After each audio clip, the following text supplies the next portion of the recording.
YCP అధినేత జగన్ ఇప్పుడు ఓటమి సీట్లపై ఫోకస్ పెట్టారా? పార్టీ ఆవిర్భావం నుంచి గెలవని నియోజకవర్గాలే టార్గెట్గా కొత్త ఆపరేషన్ మొదలైందా? రాజమండ్రి రూరల్తో మొదలైన ఈ కసరత్తు ఇచ్చాపురం నుంచి విశాఖ వరకు సాగుతుందా? అందని ద్రాక్షగా మారిన సీట్లలో ఈసారి వైసీపీ జెండా ఎగరేస్తుందా? జగన్ వ్యూహం ఏంటి? ఆపరేషన్ సక్సెస్ అవుతుందా?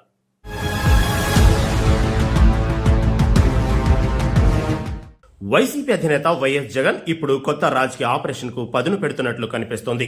పార్టీ ఆవిర్భావం తర్వాత ఇప్పటి వరకు గెలుపు దక్కని అసెంబ్లీ నియోజకవర్గాలపై ప్రత్యేక దృష్టి సారిస్తున్నట్లు తాజా పరిణామాలు చెబుతున్నాయి. ఇందులో భాగంగానే రాజమండ్రి రూరల్ నియోజకవర్గంపై జగన్ ఫోకస్ పెట్టారు. రాజమండ్రి రూరల్ కు చెందిన స్థానిక సంస్థల ప్రజాప్రతినిధులు, నాయకులు, ముఖ్య కార్యకర్తలతో ఆయన సమావేశమయ్యారు. రాబోయే స్థానిక సంస్థల ఎన్నికలకు ఇప్పటి నుంచి సిద్ధం కావాలని నేతలకు జగన్ పిలుపునిచ్చారు. స్థానిక స్థాయి నుంచే పార్టీని బలోపేతం చేయాలని ఆయన సూచించారు. రాజమండ్రి రూరల్ వైసీపీకి గత 2 అసెంబ్లీ ఎన్నికల్లోనూ విజయం దక్కలేదు. 2024 ఎన్నికల్లో టీడీపీ అభ్యర్థి గోరంట్ల బుచ్చే చౌదరి 64% పైగా ఓట్లతో గెలిచారు. వైసీపీ అభ్యర్థి చెల్లుబోయిన వేణుగోపాలకృష్ణ 2వ స్థానంలో నిలిచారు. ఈ ఫలితాలు చూస్తే రూరల్లో టీడీపీకి ఉన్న బలాన్ని తేలిగ్గా తీసుకునే పరిస్థితి లేదు. బుచ్చే చౌదరికి నియోజకవర్గంలో బలమైన క్యాడర్ ఉందన్నది టీడీపీ వర్గాల వాదన. అదే సమయంలో వైసీపీ తన బలహీనతలను గుర్తించి ఇప్పటి నుంచే పునర్నిర్మాణానికి దిగాల్సిన అవసరం ఉంది. గెలవని చోట గెలవాలంటే ముందుగా అక్కడి సంస్థాగత లోపాలను గుర్తించాలి. స్థానిక నేతల మధ్య సమన్వయం, క్యాడర్తో అనుసంధానం, ప్రజా సమస్యలపై నిరంతర పోరాటం కీలకంగా మారనున్నాయి. అందుకే జగన్ తాజా సమావేశానికి రాజకీయ ప్రాధాన్యం ఏర్పడింది. రాజమండ్రి రూరల్ ఒక్కటే కాదు, పార్టీకి అందని సీట్లపై ఇదే తరహా వ్యూహం అమలు చేయాలన్న చర్చ మొదలైంది. ఇచ్చాపురం, టెక్కలి, విశాఖ ప్రాంతంలోని కొన్ని అసెంబ్లీ స్థానాలు కూడా ఈ జాబితాలో ప్రస్తావనకు వస్తున్నాయి. అసలు బలహీనత ఎక్కడుందో గుర్తించి అక్కడే పార్టీ బలాన్ని పెంచడమే జగన్ ముందున్న లక్ష్యంగా కనిపిస్తోంది.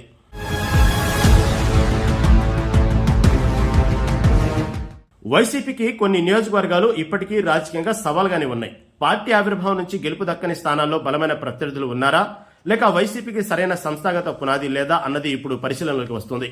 ఇచ్చాపురం, టెక్కలి వంటి ఉత్తరాంధ్ర స్థానాల్లో టీడీపీకి సుదీర్ఘ రాజకీయ బలం ఉంది. విశాఖలోనూ నియోజకవర్గాల వారీగా రాజకీయ సమీకరణాలు వైసీపీకి ఎప్పుడూ అనుకూలంగా లేవనే టాక్ వినిపిస్తుంది. రాజమండ్రి సిటీ, రాజమండ్రి రూరల్, పెద్దాపురం, మండపేట వంటి స్థానాల్లోనూ వైసీపీకి ఇప్పటి వరకు అసెంబ్లీ స్థాయిలో గట్టి బ్రేక్ త్రూ రాలేదు. ఉండి, పాలకొల్లు వంటి పశ్చిమ గోదావరి ప్రాంతాల సీట్లలోనూ ఇదే పరిస్థితి కనిపిస్తుంది. గుంటూరు వెస్ట్, కుప్పం, హిందూపురం వంటి స్థానాలు కూడా వైసీపీకి క్లిష్టమైన రాజకీయ మైదానాలుగా ఉన్నాయి. ఈ నియోజకవర్గాల్లో కేవలం ప్రత్యర్థి పార్టీ బలం మాత్రమే కారణమా అన్నది వైసీపీ పరిశీలించాల్సిన అంశం. స్థానిక నాయకత్వం ఎంత యాక్టివ్గా ఉన్నది అన్నది మరో కీలక ప్రశ్న. క్యాడర్ను ఎన్నికల వరకు మాత్రమే కాకుండా నిరంతరం అందుబాటులో ఉంచడం అవసరం. ప్రజలతో సంబంధాలు కొనసాగించడం కూడా పార్టీ పునర్నిర్మాణంలో ముఖ్యమైన భాగం. 2019లో రాష్ట్ర వ్యాప్తంగా వైసీపీకి భారీ విజయం దక్కినప్పటికీ కొన్ని చోట్ల మాత్రం దక్కలేదు. అది నియోజకవర్గాల్లో ఉన్న స్థానిక రాజకీయ సమీకరణాల బలాన్ని సూచించింది. అందుకే ఇప్పుడు జగన్ ఆ సీట్లపై ప్రత్యేకంగా దృష్టి పెడుతున్నారన్న చర్చ ఆసక్తిని రేపుతుంది. పట్టు ఉన్న చోట నిలబడటం సులువు, పట్టు లేని చోట పునాది వేయడమే అసలు సవాల్గా మారింది. రాజకీయంగా వెనుకబడిన ప్రాంతాల్లో బలమైన నేతలను తీసుకురావడం వైసీపీ వ్యూహంలో కీలకంగా మారవచ్చు. ఇతర పార్టీలోని ప్రభావవంతమైన నాయకులను ఆకర్షించే ప్రయత్నాలు చేస్తుంది వైసీపీ. ఈ సమీకరణాన్ని వైసీపీ ఎంత సమర్థవంతంగా నిర్వహిస్తుందో చూడాల్సి ఉంది.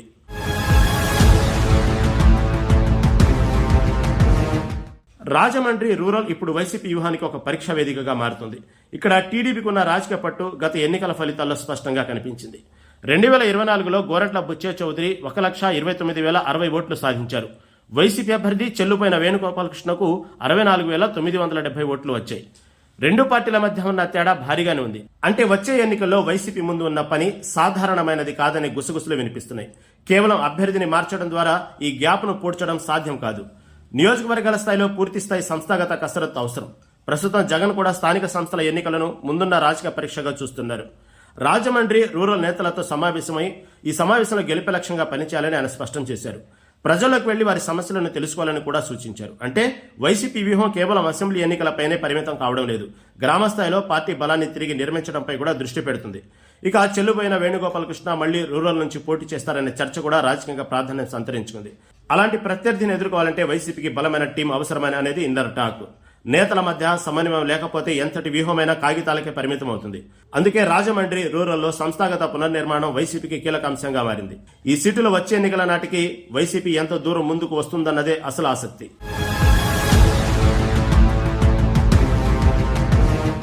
వైసీపీ వ్యూహంలో మరో కీలక అంశం కొత్త నాయకత్వాన్ని ప్రోత్సహించడం. బలమైన స్థానిక నేతలు లేకపోతే ప్రత్యర్థి పార్టీలకు గట్టి పోటీ అవ్వడం కష్టంగానే అనిపిస్తుంది.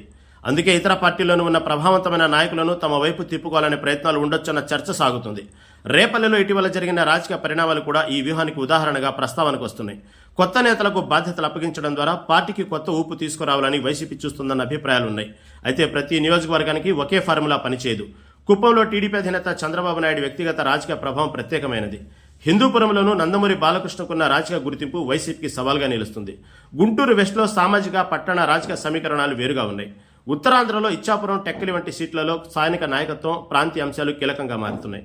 విశాఖ నగర నియోజకవర్గాల్లో పట్టణ ఓటింగ్ ధోరణులు మరో రకమైన రాజకీయ లెక్కలు తెస్తాయి. అందుకే వైసీపీ ప్రతి సీటుకు ప్రత్యేక వ్యూహాన్ని రూపొందించాల్సి ఉంటుంది. గతంలో ఎందుకు ఓడిపోయామన్న ప్రశ్నకు సమాధానం కనుక్కోవడం మొదటి అడుగుగా తెలుస్తుంది. తద్వారా ప్రత్యర్థి బలం ఎక్కడుందో అంచనా వేయాల్సి ఉంటుంది. అందుకే జగన్ ఇప్పటి నుంచే ఈ నియోజకవర్గంపై దృష్టి పెడుతున్నట్లు కనిపిస్తుంది.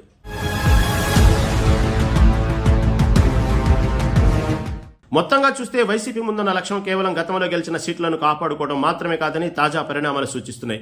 ఇప్పటి వరకు అందని నియోజకవర్గంలో పార్టీ పునాదిని బలపరచడంపై జగన్ దృష్టి సారిస్తున్నట్లు కనిపిస్తుంది. రాజమండ్రి రూరల్ పై జరిగిన తాజా సమావేశం ఈ వ్యూహానికి స్పష్టమైన ఉదాహరణగా నిలిచింది. స్థానిక సంస్థల ఎన్నికలకు సిద్ధం కావాలని జగన్ అక్కడి నేతలకు పిలుపునిచ్చారు. రాబోయే అసెంబ్లీ ఎన్నికలకు ముందే కేడర్ను యాక్టివ్ చేయాలన్న ఉద్దేశం ఇందులో కనిపిస్తుంది. ఇచ్చాపురం నుంచి హిందూపురం వరకు క్లిష్టమైన స్థానాల్లో ఇదే తరహా వ్యూహాన్ని అమలు చేయాల్సిన అవసరం వైసీపీకి ఉంది. రాజమండ్రి రూరల్లో గెలిస్తే మంత్రి పదవి ఇస్తామన్న హామీపై రాజకీయ వర్గంలో ప్రచారం ఉన్నప్పటికీ దానికి అధికారిక ధృవీకరణ ప్రస్తుతం లేదు. అందువల్ల దానిని ఖరారైన నిర్ణయంగా కాకుండా రాజకీయ ప్రచారంగానే చూడాలి. ఇక స్థానిక సంస్థల ఎన్నికల్లో వైసీపీ పనితీరు ఈ కొత్త వ్యూహానికి తొలి పరీక్షగా మారనుంది. అక్కడి ఫలితాలు పార్టీకి ఎక్కడ బలం పెరిగిందో, ఎక్కడ ఇంకా లోటు ఉందో చెప్పే సూచికగా నిలవవచ్చు. చివరికి గెలవని సీట్లను గెలుపు జాబితాలోకి తీసుకురావడంలో జగన్ ఆపరేషన్ ఎంతవరకు సక్సెస్ అవుతుందన్నదే అసలు ప్రశ్న.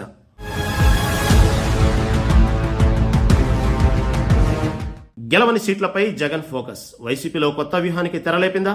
రాజమండ్రి రూరల్తో మొదలైన కసరత్తు మిగిలిన సీట్లలోనూ పనిచేస్తుందా? బలమైన ప్రత్యర్థులను ఢీకొట్టేందుకు కొత్త నేతలను రంగంలోకి దింపుతారా? గతంలో అందని సీట్లు వచ్చే ఎన్నికల్లో వైసీపీ ఖాతాలోకి వస్తాయా?